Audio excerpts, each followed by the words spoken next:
अस्सलाम वालेकुम।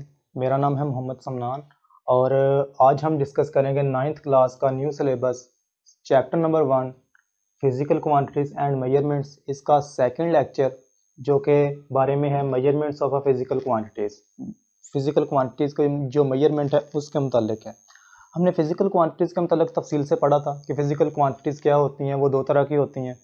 उन फिज़िकल क्वांटिटीज़ को अब हमने डिस्क्राइब करना है, उसको मेजर करना है, उसको जो मेजरमेंट है उसके बारे में इस टॉपिक के अंदर हमने डिस्कस करना है। अब सबसे पहले बात करेंगे हम कि मेजरमेंट होती क्या है। मेजरमेंट का मतलब होता है किसी भी अननोन क्वांटिटी को पता लगाना, किसी भी अननोन क्वांटिटी को मेजर करना कंपैरिजन के नतीजे में उस चीज़ के साथ जिसके बारे में हमें पता है। फॉर एग्जांपल, हम इस बोर्ड मार्कर की लेंथ को मेजर करना चाहते हैं। इस बोर्ड मार्कर की लेंथ को मेजर करने के लिए हम एक स्टैंडर्ड क्वांटिटी को लेके चलेंगे। वो जो स्टैंडर्ड क्वांटिटी हमारे पास है वो एक स्केल हो सकता है या एक मीटर रूल हो सकता है। उस मीटर रूल के साथ कंपैरिजन के नतीजे में हम इस बोर्ड मार्कर की लेंथ के बारे में एग्जैक्टली बता सकते हैं कि इसकी लेंथ कितनी होगी। तो जो हमारे पास मेजरमेंट है, मेजरमेंट का मतलब है measurement is a process of comparison.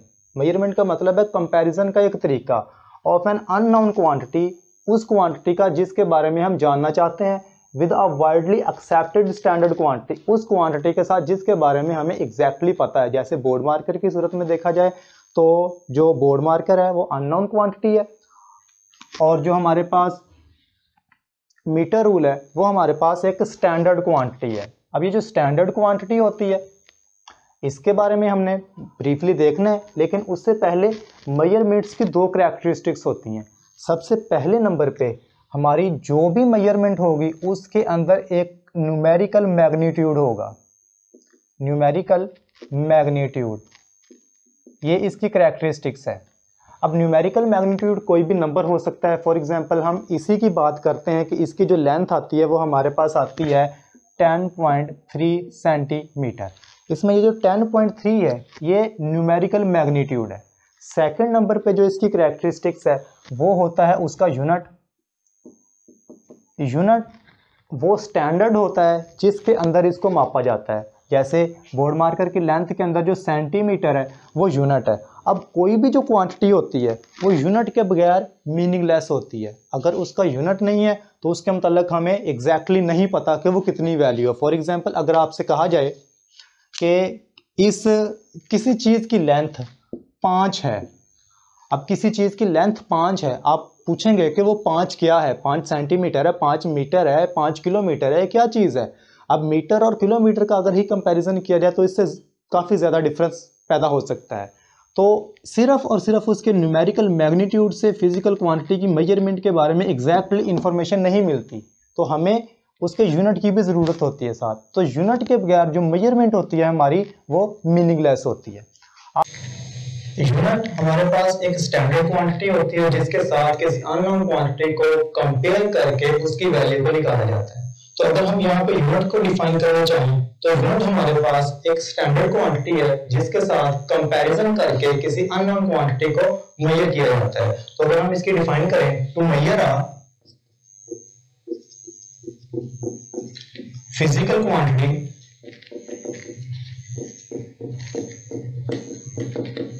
we need to compare it with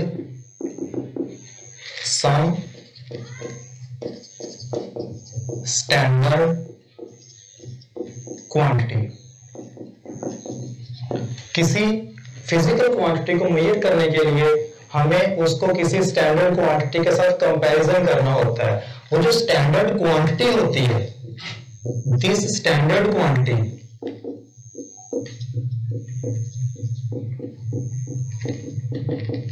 is called unit। वो जो स्टैंडर्ड क्वांटिटी है वही स्टैंडर्ड क्वांटिटी हमारे पास यूनिट कहलाती है। अब हमारे पास जैसे लेंथ का यूनिट मीटर है, लेकिन लेंथ का यूनिट मीटर हमेशा से ही नहीं था। अब उस वक्त की बात करते हैं, आज से ये ज्यादा अरसा नहीं गुजरा, तकरीबन कोई 100-150 साल पहले की बात है, 1960 से पहले की बात है कि उस वक्त के जो लोग थे वो चीजों को मेजर करने के लिए उनके पास कोई यूनिट नहीं होता था। कंपेयर करने के लिए कोई भी स्टैंडर्ड यूनिट नहीं था उनके पास। वो क्या किया करते थे, फॉर एग्जांपल वो लेंथ को मेजर करना चाहते थे, वो लेंथ को मेजर करने के लिए मुख्तलिफ काम किया करते थे। फॉर एग्जांपल वो अपने हैंड्स को यूज करते थे लेंथ को मेजर करने के लिए, अपने हाथ की लंबाई के मुताबिक लेंथ को मेजर करते थे, हाथों के साथ कंपैरिजन करके स्टेप्स को, अपने कदमों को कंपेयर करके जो लेंथ है उसको मेजर किया करते थे। इसी तरीके से अपने आर्म्स, अपने बाजुओं का इस्तेमाल करते हुए लेंथ को मेजर किया करते थे। लेकिन ये जो तरीका था मेजरमेंट का किसी दूसरी चीज के साथ इस तरीके से कंपैरिजन का, ये बहुत ज्यादा एक्सेप्टेड नहीं था, ये बहुत ज्यादा स्टैंडर्ड नहीं था।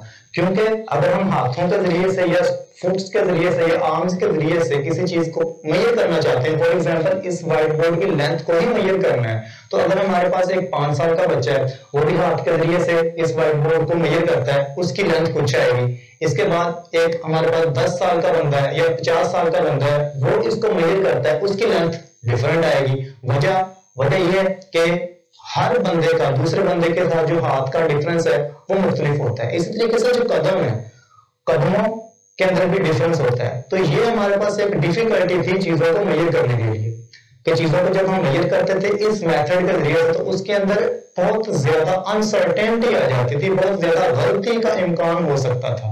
ओके, तो अभी काफी अर्सा नहीं गुजरा है, तकरीबन 1960 से पहले की हम बात करते हैं, तो जो चीज़ों को मेजरमेंट्स थी, उन मेजरमेंट्स के हवाले से बहुत ज़्यादा कन्फ्यूजन हुआ करती थी। फॉर एग्जांपल पाकिस्तान में एक लेंथ है, उसको मेजर करने का एक यूनिट है, अमेरिका के अंदर, ईरान के अंदर, अफगानिस्तान या अदर कंट्री के अंदर वो जो यूनिट है वो डिफरेंट है।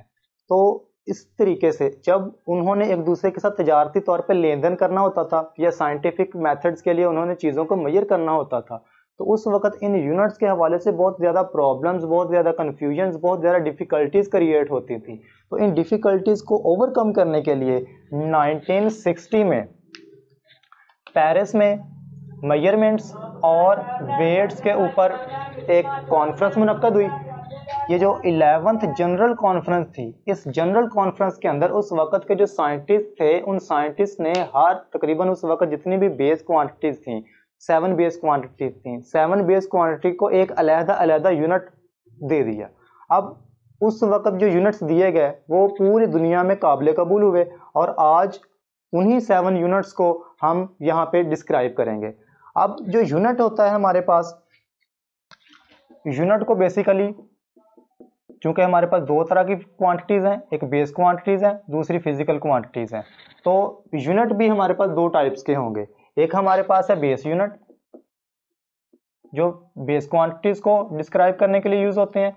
सेकंड नंबर पे हमारे पास है डिराइव यूनिट्स, जो कि डिराइव क्वांटिटीज को एक्सप्लेन करने के लिए यूज किए जाते हैं। अब यहाँ पे फर्दर हम बारी बारी इन दोनों के बारे में डिस्कस करेंगे। सबसे पहले हम देखते हैं बेस यूनिट्स के बारे में कि बेस यूनिट्स क्या होते हैं। अब हमारे पास टोटल 7 बेस क्वांटिटीज थी। उन बेस क्वांटिटीज को डिस्क्राइब करने के लिए जो यूनिट्स दिए गए, जो स्टैंडर्ड क्वांटिटीज मुतय्यन की गई, उन स्टैंडर्ड क्वांटिटीज को, उन यूनिट्स को हम कहते हैं वो बेस यूनिट्स हैं। तो अगर हम बेस यूनिट की डिफाइन करें, द यूनिट्स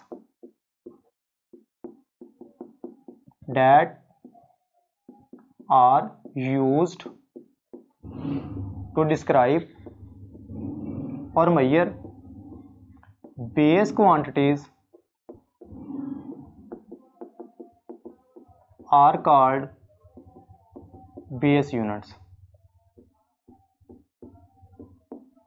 वो यूनिट्स जो बेस क्वांटिटीज को मेजर करने के लिए, बेस क्वांटिटीज को डिस्क्राइब करने के लिए यूज होते हैं, उन यूनिट्स को हम कहते हैं वो बेस यूनिट्स हैं। अब हमारे पास टोटल 7 बेस क्वांटिटीज थी। वो जो 7 बेस क्वांटिटीज थी, उनके जो 7 यूनिट्स थे वो हम यहाँ पे देखते हैं। सबसे पहले हम यहाँ पे लिखेंगे बेस यूनिट्स। हमारे पास क्वांटिटी आ जाएगी, उसको किस सिंबल के साथ डिनोट किया जाता है। उसके बाद यूनिट्स आ जाएंगे। यूनिट्स के अंदर हमारे पास उसका जो यूनिट है वो, और हमारे पास उस यूनिट का जो सिंबल है डिनोट करने का, वो आ जाएगा। अब हम बारी बारी इन चीज़ों के बारे में डिस्कस करते हैं। सबसे पहले हमारे पास जो बेस क्वांटिटीज हैं उनमें लेंथ एक बेस क्वांटिटी है, मास बेस क्वांटिटी है, टाइम बेस क्वांटिटी है, टेम्परेचर बेस क्वांटिटी है। इसी तरीके से इलेक्ट्रिक करंट बेस क्वांटिटी है, अमाउंट ऑफ सब्सटेंस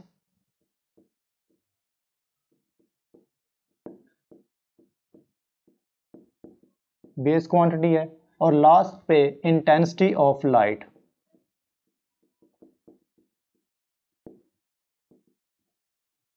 ये 7 हमारे पास बेस क्वांटिटीज हैं। इन 7 बेस क्वांटिटीज को शो करने के लिए हमारे पास कुछ यूनिट्स हैं, कुछ सिंबल्स हैं।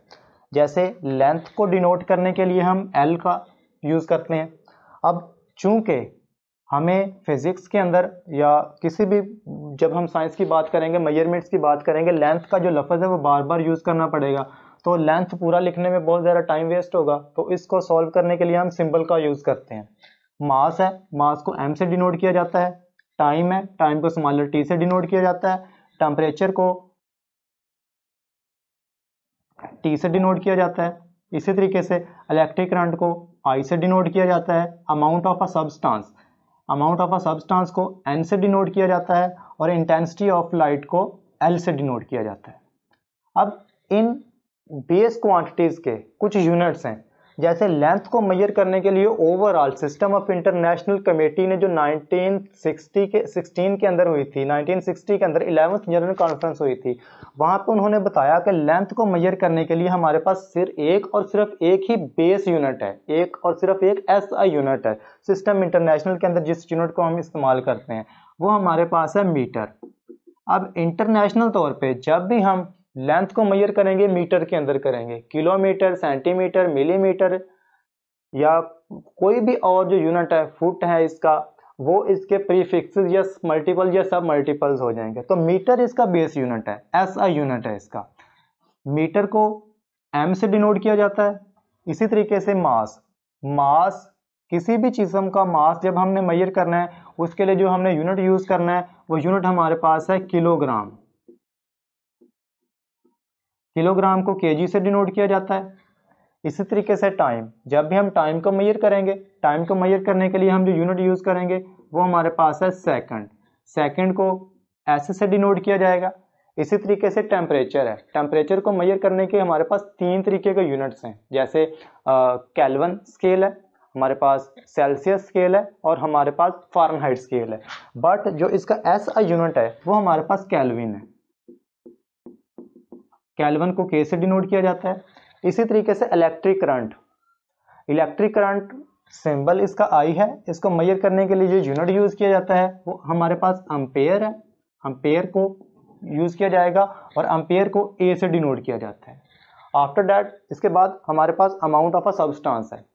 किसी भी सब्सटेंस की जो अमाउंट है उसको मेजर करने के लिए जो यूनिट यूज किया जाता है वो यूनिट हमारे पास मोल है, और इसको MOL से डिनोट किया जाता है। इसी तरीके से इंटेंसिटी ऑफ लाइट, रोशनी की शिद्दत, इंटेंसिटी ऑफ लाइट को जो मेजर करने का यूनिट है वो हमारे पास कैंडेला है, और इसको CD से डिनोट किया जाता है। ये सारे के सारे हैं बेस यूनिट्स। इन बेस यूनिट्स को अब मेयार बना के हम जितने भी डिराइव क्वांटिटीज हैं उनके लिए यूनिट्स को डिस्क्राइब करते हैं। बट जो बेस यूनिट्स हैं इनको फर्दर आगे डिवाइड नहीं किया जा सकता, ये पहले ही सिंप्लीफाइड होते हैं। हमारे पास यूनिट में से बेस यूनिट हो गया। सेकंड नंबर पे हमारे पास आता है डिराइव यूनिट। तो डिराइव यूनिट वो यूनिट्स हैं जो कि डिराइव क्वांटिटीज को एक्सप्लेन करने के लिए, उनको बयान करने के लिए यूज किए जाते हैं। तो यहां पे इसकी डेफिनेशन बन जाएगी, the units that are used to describe or explain or measure derive quantities are called derived units। ऐसे यूनिट्स जो डिराइव क्वांटिटीज़ को मेजर करने के लिए, उनको बयान करने के लिए, उनको डिस्क्राइब करने के लिए यूज़ होते हैं, ऐसे यूनिट्स को हम कहते हैं डिराइव यूनिट्स हैं।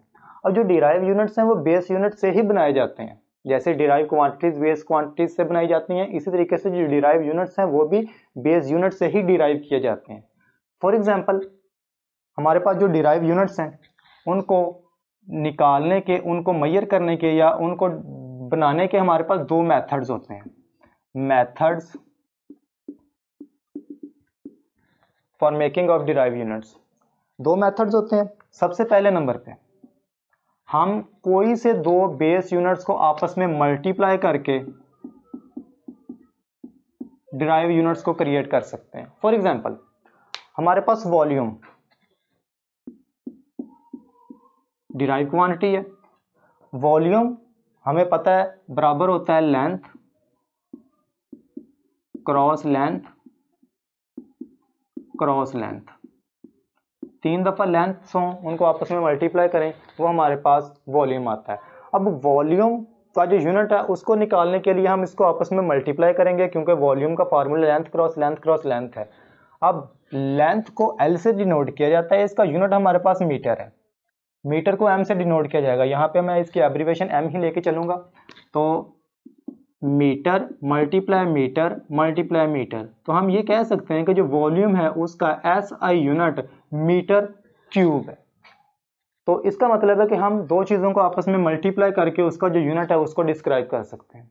सेकंड नंबर पे जो हमारे पास मेथड होता है किसी भी यूनिट को डिस्क्राइब करने का, किसी भी यूनिट को निकालने का, वो हमारे पास होती है उसकी डिवीजन। हम कोई से दो बेस क्वांटिटीज को आपस में डिवाइड करके उसका जो यूनिट है वो डिस्क्राइब कर सकते हैं। फॉर एग्जांपल, अगर हम बात करते हैं स्पीड की, स्पीड एक डिराइव क्वांटिटी है।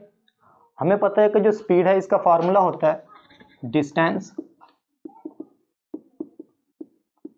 Divided by time.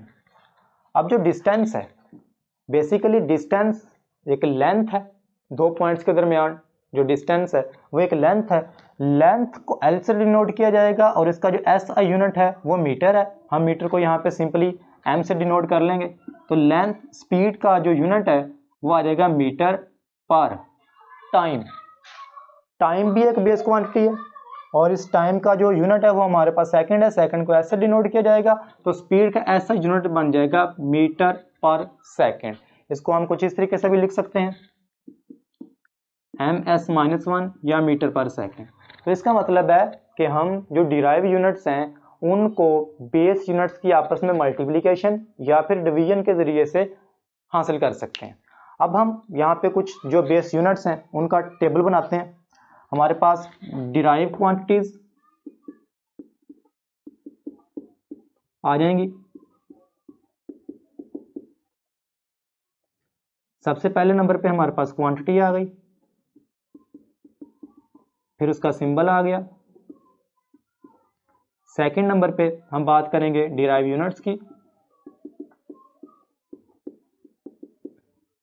सबसे पहले नंबर पे यूनिट आ जाएगा, सेकंड नंबर पे उसका सिंबल आ जाएगा। अब यहां पे जो हमने यूनिट्स देखे थे, जैसे सबसे पहले हमने वॉल्यूम की बात की। वॉल्यूम डिराइव क्वांटिटी है, वॉल्यूम को V से डिनोट किया जाएगा। इसका जो SI यूनिट है वो मीटर क्यूब है, मीटर क्यूब या क्यूबिक मीटर भी इसको कहा जाता है। इसका जो सिंबल है वो आपके पास मीटर क्यूब आ जाएगा। इसी तरीके से सेकंड नंबर पे आपने देखा स्पीड, स्पीड को V से डिनोट किया जाता है। इसका जो SI यूनिट है वो हमारे पास metre per second.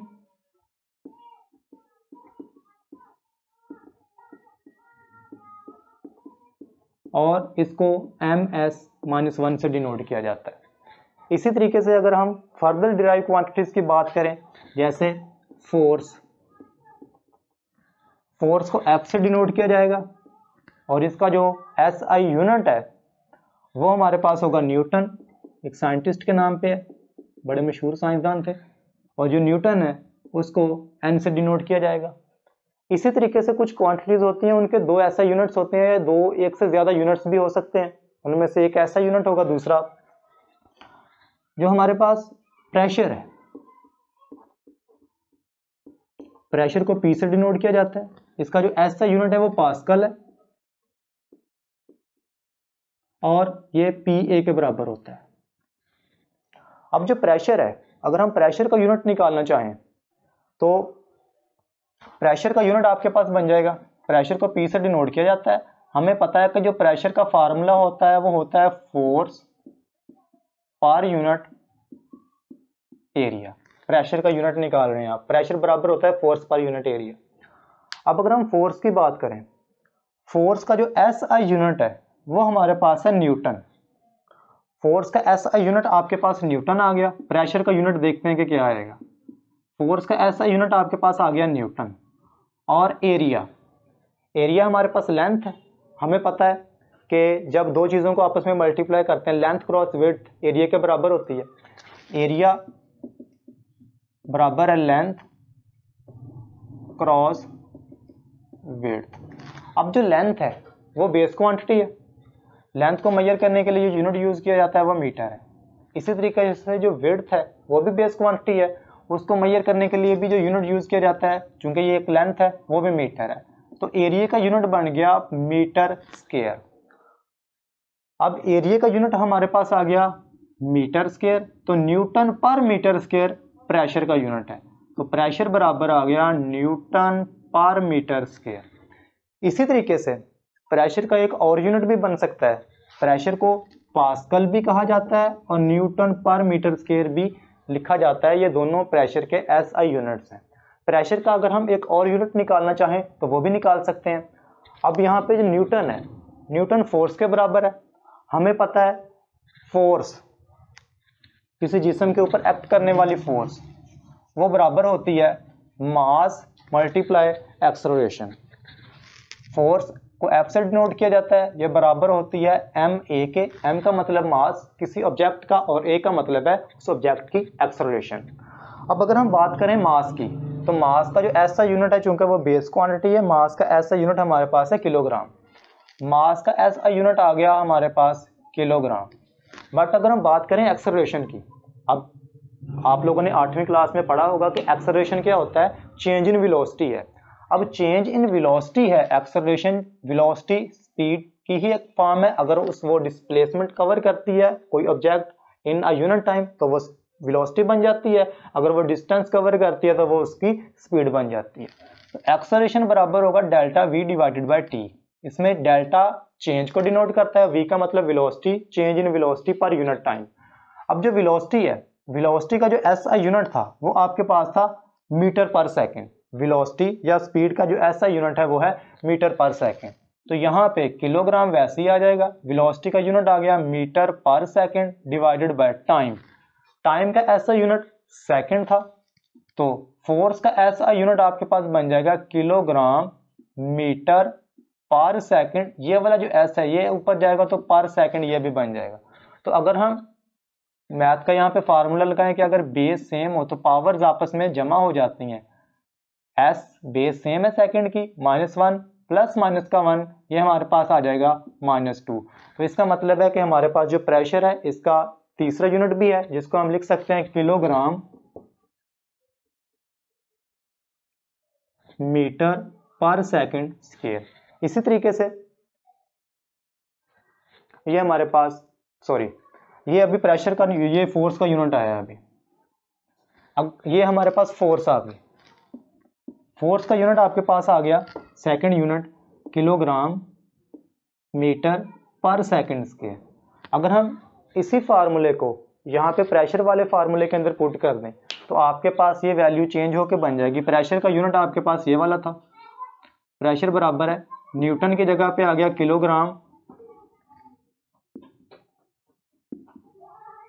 Metre per second square divided by metre square.